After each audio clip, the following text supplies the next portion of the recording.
प्रतिकूल दावा करने वाले पक्ष को पता होना चाहिए कि संपत्ति का वास्तविक मालिक कौन है। सुप्रीम कोर्ट ने इस पर भी एक फैसला सुनाया है और मैंने बहुत सी वीडियो के अंदर बता रखा है कि प्रतिकूल कब्जा साबित करना इतना आसान नहीं होता है। और आज की इस वीडियो में हम इसी पर ही बात करेंगे कि अगर आपके पास भी इसी प्रकार का कोई कब्जा है और उस कब्जे को आपको साबित करना है तो आपको इस वीडियो को देख लेना बहुत ही ज़रूरी है। क्योंकि इस वीडियो में मैंने बताया है कि प्रतिकूल कब्जे का दावा साबित करने वाला जो पक्ष होता है उसे चाहिए कि उससे इस बातों का पता होना चाहिए कि उस भूमि का वास्तविक मालिक कौन है। और बहुत सी ऐसी बात हैं जो मैं आपको इस वीडियो के अंदर बताऊंगा। तो आइए वीडियो को विस्तार से शुरू करते हैं। लेकिन अगर आप पहली बार इस YouTube चैनल पर आए हैं तो कृपया चैनल को सब्सक्राइब कर लें और साथ में बेल आइकन की घंटी को दबाना बिल्कुल ना भूलें। चलिए वीडियो को शुरू करते हैं। सुप्रीम कोर्ट ने माना है कि एक वादी प्रतिकूल कब्जे के दावे के आधार पर संपत्ति का स्वामित्व की मांग नहीं कर सकता है। मान लीजिए कि आपके पास किसी भूमि का कब्जा है और आप चाहते हैं कि उस भूमि के अंदर आपका नाम चढ़ जाए।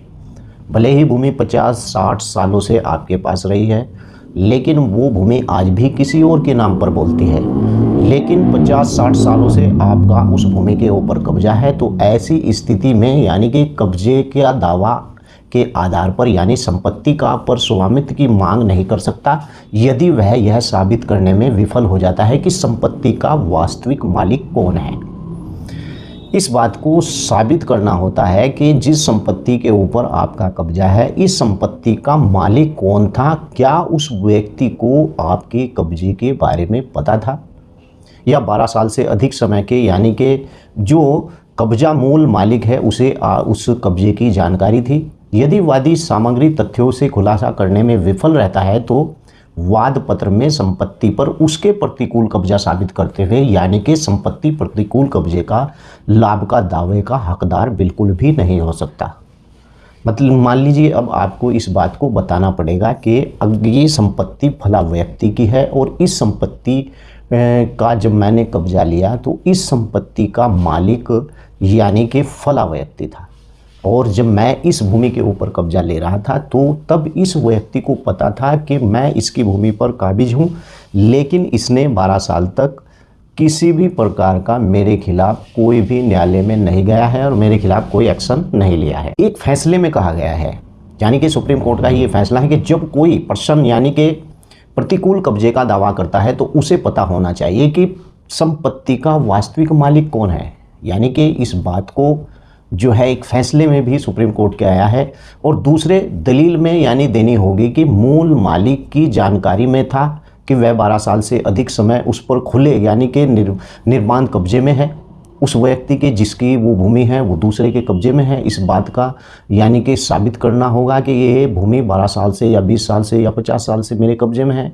ये सामग्री यानी कि कथनवाद में पूरी तरह से अनुपस्थित है। इसीलिए दावा में प्रतिकूल कब्जे की दलील के लिए कोई उचित आधार नहीं है। यानी अदालत ने प्रतिकूल कब्जे के आधार पर संपत्ति का स्वामित्व का दावा यानी कि संबंध में कानून की स्थापित स्थिति को दोहराया है। यानी कि अब ऐसा नहीं है कि आपने किसी की भूमि पर कब्जा कर लिया। बहुत से लोग कहते हैं कि मेरा तो उस भूमि पर कब्जा है 12 साल क्या 24 साल हो गए, लेकिन उसके पास कागज वागज कुछ नहीं होते हैं, वो बस उसी कब्जे के आधार पर बैठा रहता है। अगर आपके पास भी इसी प्रकार का कोई कब्जा है तो भाई इस तरीके से आपको उस कब्जे को साबित करना होगा। प्रतिकूल कब्जे में को साबित करने की आखिर क्या दलीलें होती हैं वो मैं आपको बता देता हूँ। दलील जो देनी होगी वो ये होगी कि वादी की दलील देनी होगी कि साबित करना होगा कि यह वास्तविक मालिक प्रतिकूल कब्जे का दावा कर रहा था। और नंबर 2, वादी को दलील देनी होगी कि यह जो स्थापित करना होगा कि उसे लंबे समय से निरंतर कब्जा और उसका असली मालिक का उसे पता था। यानी कि उसका जब उस भूमि पर कब्जा था तो उसका जो मालिक था उस मालिक के बारे में भी उसे इस बात की जानकारी थी।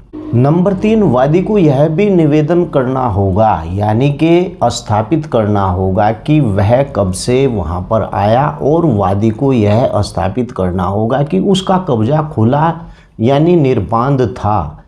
और अदालत ने इस पर यह भी कहा है कि यदि स्थापित कानून और प्रतिकूल कब्जे की दलील देकर एक पक्ष असली मालिक के आधार में ख़त्म करना चाहता है और इसीलिए उसके पक्ष का कोई भी यानी कि कोई भी ऐसा आखिरकार याचिका 12 साल से अधिक समय के लगातार गलत कब्जे पर आधारित है, इसलिए प्रतिकूल कब्जे की सामग्री बनाने वाले तथ्यों को वादी को प्रस्तुत साबित करना चाहिए कि उस व्यक्ति का उस भूमि पर 12 साल तक कब्जा था और उस व्यक्ति को इस बात की जानकारी होनी चाहिए कि ये फला की भूमि थी। उस व्यक्ति को इस बात की जानकारी चाहिए कि 12 साल से जब वो उस भूमि के ऊपर काबिज था तो उस भूमि का जो मालिक था उसने 12 साल के अंदर उसके ऊपर किसी प्रकार की कोई कार्रवाई नहीं की है। इस बात को, इस तथ्य को साबित करना होगा, तभी समझिए कि आपका प्रतिकूल कब्जा साबित हो सकता है, अन्यथा नहीं हो सकता। मैंने बहुत सी वीडियो में बताया है कि प्रतिकूल कब्जा साबित करने के लिए आपको बहुत कठिनाई होती है, यानी कि प्रतिकूल कब्जा साबित करने के लिए ऐसा नहीं है कि आपने किसी की भूमि पर कब्जा कर लिया और ऐसे ही बैठ गए और कहा कि ये तो मेरा प्रतिकूल कब्जा हो गया। प्रतिकूल कब्जा यानी कब्जा करना आसान है, लेकिन प्रतिकूल कब्जे को साबित करना उतना ही गंभीर, चिंताजनक और भारी है। वीडियो कैसी लगी है? वीडियो को लाइक करें, चैनल को सब्सक्राइब करें अगर आप पहली बार इस चैनल पर आए हैं। जय हिंद, जय भारत, खुदा हाफिज।